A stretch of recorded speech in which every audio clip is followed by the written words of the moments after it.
Fala galera, bem-vindos aqui a mais um vídeo no nosso canal. Hoje estamos aqui no posto, esperando a galera, já estamos a sair aqui, né?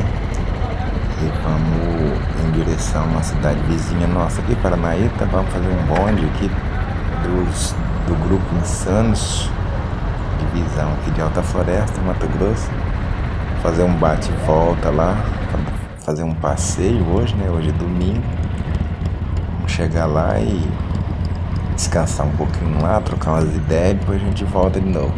Então eu vou estar mostrando para vocês aí o percurso até lá e como que é a formação aqui do nosso bonde, beleza?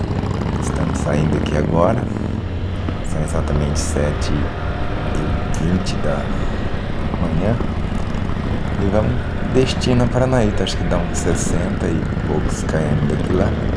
65. E vamos andando aí, vamos mostrando pra vocês um pouquinho como que a gente anda aqui no bonde do MC Insanos, beleza? Então acompanha aí com nós. Swagger down the street with your red lips and funky beat. You better hold your head up to the sky. I'm gonna roll with you till the day I die.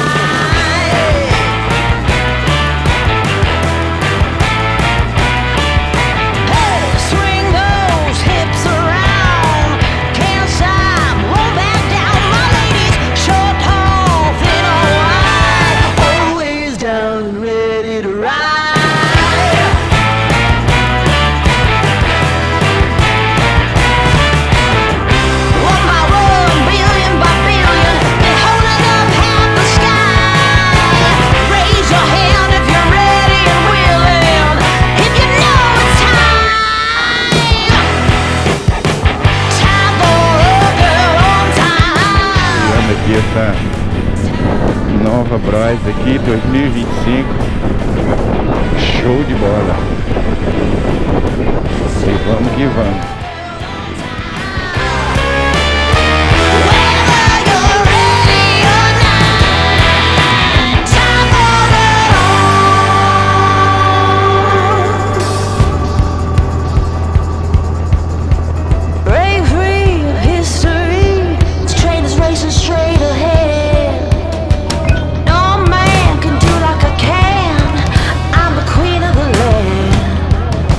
Haters gonna hate.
galera, depois aqui de rodar um tempo, fomos para Paranaíta, estamos retornando agora para Alta Floresta. Eu queria agradecer vocês aí que assistiram o nosso vídeo até aqui. Queria pedir, se você não é inscrito no nosso canal, se inscreva, né? Deixa o seu like aí para fortalecendo aqui o nosso grupo, o nosso canal, né? E é isso aí, curtindo aqui um pouquinho um bonde aqui do grupo MC Insanos, Alta Floresta, divisão de Alta Floresta. E um abraço a todos, fiquem com Deus e obrigado por assistir e até o próximo vídeo, beleza? Então vamos curtir mais um pouquinho aí desse trajeto aqui, dessa nossa formação, desse passeio.